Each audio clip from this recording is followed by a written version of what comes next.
Monster Hunter is an addiction. A series so committed to its mission statement that the title Monster Hunter Simulator would work just as well, if not better. So I suppose that begs the question, what do you do in a Monster Hunter game? The most concise answer is, you hunt monsters. With the irony being that this is simultaneously the most detailed description of Monster Hunter. Compare Monster Hunter 1 released in 2004 to Monster Hunter World released 14 years later, and it's hard to find any significant differences, other than the graphical upgrades of course. Each sequel to Monster Hunter added new weapons, new monsters, new ways to fight monsters, etc. But World has everything the original had. Map segments, armor crafting from monster parts, resource gathering for potions, right down to the movesets of several monsters being nearly identical. Monster Hunter is most certainly an iterative series, built on a foundation so unique and satisfying that it can survive for so long without fading into irrelevance. I attribute this success to an incredible positive feedback loop. Let's break down that simple description of Monster Hunter. You hunt monsters. For the sake of simplicity, I want to examine the aforementioned latest entry in the series, Monster Hunter World. It compiles all of the additions to the core Monster Hunter formula into one game with some new additions of its own, so it's the perfect playground to explore what makes Monster Hunter tick.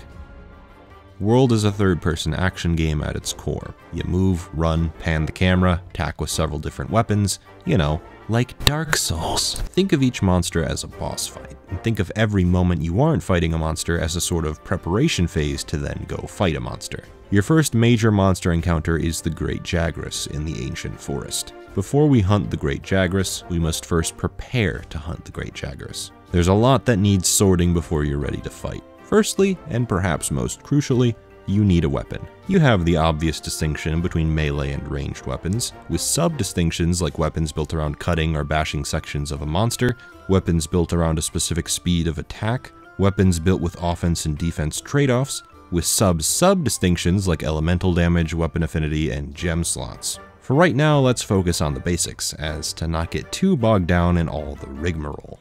The most balanced, beginner-friendly weapon is the sword and shield, so we'll roll with that weapon for the sake of example. Secondly, we need to gear up. Since this is likely your first hunt, your options are going to be limited, so we'll save the gear part for later. Thirdly, an item check. Browsing the crafting list, you'll be able to see which items you can craft from which ingredients. Potions are a must for health restoration, but other considerations include raw meat so you can cook well-done steaks on your barbecue spit, antidotes to protect against poison, nutrients to raise your maximum health. Most importantly, you're going to want to hit the canteen before every hunt. Depending on which meal you eat, you can raise your maximum health, stamina, attack power, defense, and other stats for a limited amount of time. This is crucial for some of the later monster encounters. When you think you're ready, post that Jagras quest and set out for a hunt.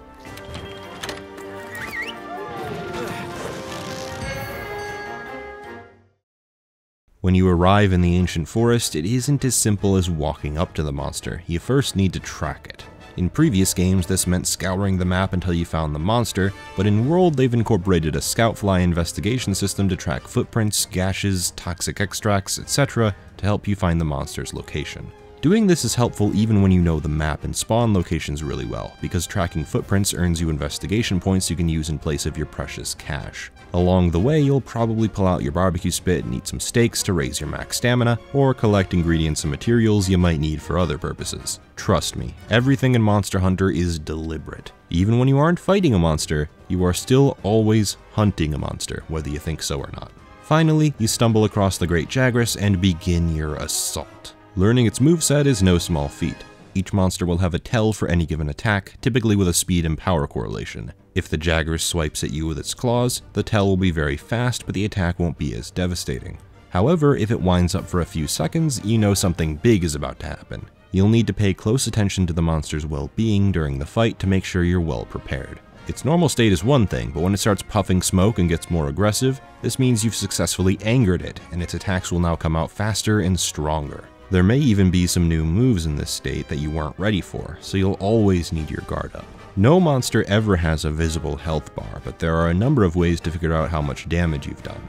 If the Jagras starts limping, that means you've done enough damage to get it close to death. Similarly, if you've done enough damage to break most of the parts off of a monster, especially the tail, you can be relatively sure it's at least close to limping. As far as approaching the Great Jagras fight, with a sword and shield, you'll probably be able to stay close with your shield up and attack when you perceive an opening. Much like every third-person action game in existence, not just this game that came out in 2011, you can sidestep and dodge roll to avoid attacks, while experimenting with the sword and shield combos to deal massive damage. Triangle does a normal attack, and circle does a special attack. Any combination of these two buttons along with the left analog stick will allow you to perform any number of maneuvers depending on the situation. If you want to avoid an attack but you're already mid-combo, you can press down on the analog stick plus the circle button to do a backstep. Alternatively, you can press circle and triangle at the same time for an advancing slash to both close the distance and deal damage. If you want to cut off the Jagras' tail, any sword attack on the tail will do cutting damage, whereas if you want to stun the Jagras or break off some of its scales, you can press up and circle to do a shield bash. I don't want to run through all the combos. There's a tips page on every weapon, as well as a command list on the top right of the screen at all times if you want to test out your moves. I'm not even going to delve into all the aerial and mounted attacks you can pull off. I think you get the picture. The monster can do a lot, and you can do a lot. The twist here is that this is the weakest major monster encounter in the game. You can either kill or trap the Jagras, though since you'll be unlikely to have the crafting components to make traps, we'll just say that the Jagras was killed. You then go up to the body and or tail and press the circle button to start carving up crafting materials. Bada bing, bada boom. You've just hunted the Great Jagras and took home some valuable forging materials. Once you're back at the main hub, what do you do now?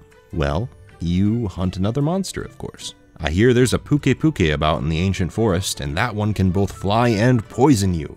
Yikes. Wait, hold on a second. This sounds repetitious, right? You hunt a monster, come back to the hub, hunt another monster, come back to the hub. You're right, this sounds repetitious, and in some ways is repetitious, but it isn't repetitious in the ways you're likely thinking.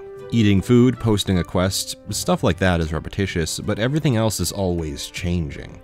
Maybe you need to craft more potions in between hunts, but you'll also be getting your hands on more ingredients the more biomes you explore, allowing you to craft traps to use on weakened monsters to haul in more materials from them, or to craft slinger ammo that can stun or track monsters, or mega potions to heal more base health. There's an extensive list of items to craft, and once you craft something, it'll stay on this crafting list forever, along with the materials you need to craft said item. What about gear then? If you fight a major monster, or even a minor monster, and bring home their materials, there will most assuredly be an entirely new armor set you can craft. Head, chest, arms, waist, legs, and a set of materials needed to craft them. Any combination of any piece of armor will grant you different stats and bonuses, and unlike previous games, you don't need a full set to reap the most benefits. Instead, a full set will reap you an assortment of unique bonuses that are comparable to a set of armor mixed between Jagras, Puke, Rathalos, etc. That's not all, you also use these materials to upgrade your weapon. You start with a base weapon, and are then given a huge tree of upgrade paths that can completely alter the base weapon's strength, appearance, and element. Alright, so the preparation phase is usually filled with excitement as you're constantly forging new armor for both you and your beyond adorable Palico. What about the hunt? RNG plays a huge factor in what materials will drop from monsters when you hunt them. Doesn't that open the doorway to grinding? If I need some Jagras armor but I don't have enough materials after the first hunt, does that mean I need to keep hunting the Jagras over and over until I have all the materials? Why yes it does. Now, if you know me, I don't like grinding. But that's only because grinding is always used to describe a mundane, repetitive action that denies progress. In an RPG, like Pokemon, grinding means that your sole objective is experience, and you get that from fighting wild Pokemon and spamming the A button. You never need to worry about any of the wild Pokemon presenting a threat to you, since even at a comparable level, you can safely spam attack moves and win the endurance battle. What this essentially means is that you've entered a lull state, where you're making no story progress, but are also not being challenged mechanically. You may as well not be playing the game. So then what makes Monster Hunter so special? Well, it's very simple. Each major monster encounter is dynamic. You cannot predict what moves they'll use when, at what points they'll enter rage mode, which quadrants of the map they'll scurry off to, or even things as crazy as turf wars between other major monsters. There's a real possibility that while fighting a Radobaan, an Odogaron will show up and rip it a new one, but there's also the possibility that they'll both be gunning for you. As I previously mentioned, you can find ways to jump off walls or do special attacks that let you mount enemies to bring them to the ground or stun them. And it all plays into this idea that there will never be an encounter with a monster that ends in the same place as another. I wanted to fight an Odogaron in the Coral Highlands, and I did for quite a while, until a Paolumu showed up and the Odogaron decided it wanted a snack. I wanted to fight a Rathian to forge an armor set, but I was then visited by a Rathalos and watched them duke it out, only to then be visited by a Basilgeuse carpet bombing everyone. It's hard to explain just how ridiculous this situation is unless you see it for yourself. Imagine I had to deal with this shit for an entire 40-minute hunt.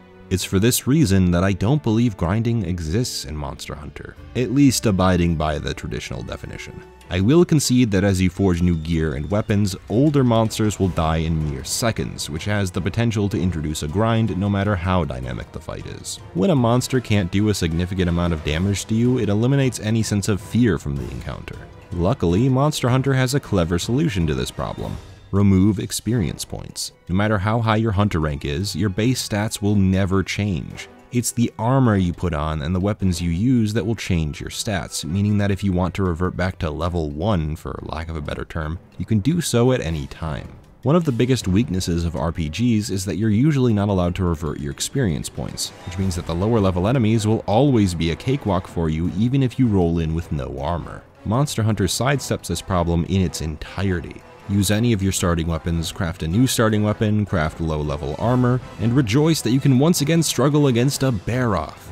You get the choice, and that choice goes both ways. Say you want to have a real struggle against a Rathalos. You can use low-level weapons and armor to do a challenge run. In both cases, you can play the way the game intends by keeping your high-level armor for a tough challenge or an easy one, but you can flip that switch at the drop of a hat. This works in synergy with the idea that somewhere down the line you'll want to try a different weapon, or even a different elemental variant of the same weapon. Going through that upgrade tree is a great time for a bit of an interim downgrade. The game also reintroduces old monsters by buffing their health and strength in what's called high rank, allowing you to craft even stronger armor from their new materials. This ensures that even if you don't want to place restrictions on yourself, there is still a way to feel challenged by a Barroth once you reach high rank. Virtually every problem is accounted for within the system itself.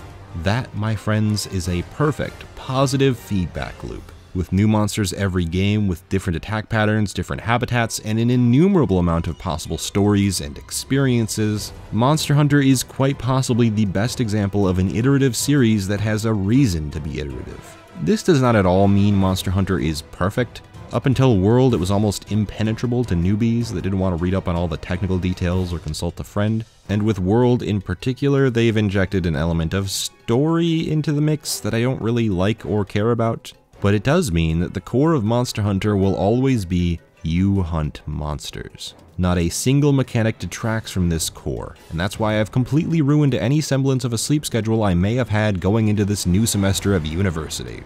God damn it, Monster Hunter. Hope you enjoyed my take on Monster Hunter's perfect feedback loop. If you like what you saw and want to support me, you can donate to my Patreon. Every dollar counts, trust me, and I cannot thank my current patrons enough for their support. If you can't donate, that's fine, I'm not going to shame you for it, but what I will ask is that you comment down below with your thoughts. Thoughts on the game, thoughts on the video, rebuttals. I will take anything as long as you're civil about it. I love discussion, that's why I do YouTube in the first place. My name has been King K, and I certainly hope you have some well-deserved fun today.